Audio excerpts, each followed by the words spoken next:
I know we opened up talking about Kayla Harrison. I do want to ask you a little bit about her now too, because she obviously has a great story. She was an Olympian before transitioning here into MMA, and I mean, like talk about this like ride here, right? Because she's undefeated. She's a big hot item in MMA, and I don't know about you, but during the Kayla Harrison sweepstakes, there it seemed like every day on Twitter it was like Kayla Harrison's talking to this person, Kayla Harrison's doing this, Kayla Harrison's doing that, just to come right back to the PFL. So, what was it like when she was in those free agency periods, like for you? Were you following along and looking what she was doing every single day, like everybody else was?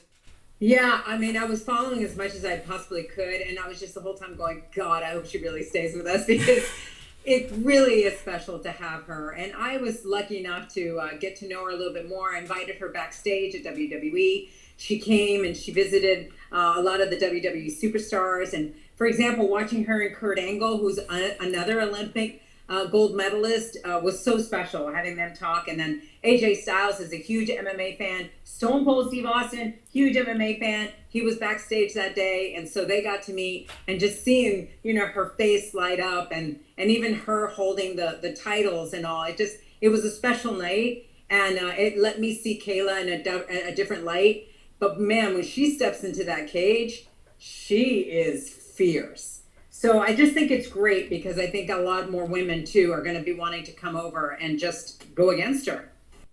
Yeah, one of the big like hot items right now in the whole MMA world is like this whole like Chris Cyborg and Kayla Harrison fight. Is it going to happen? Is it not going to happen? Are we going to have a crossover? Are we not? Well, whether or not that's actually going to happen, and a lot of logistics go into that. So I'm not going to ask you if you think it's going to happen. But here's the question I want to ask you: is Kayla Harrison, in your mind, the baddest woman on the planet? Because a lot of people believe she is. She's the one with the undefeated record. It seems like she's the one that has all the headlines nowadays. In your mind, is Kayla Harrison the number one woman in the sport of mixed martial arts right now? I will say one thing. When she speaks and she says, I'm the best, whatever, it's not hot air coming out of her. She is proving every single time. And I have a lot of respect for that. When you can back the talk, and she backs the talk.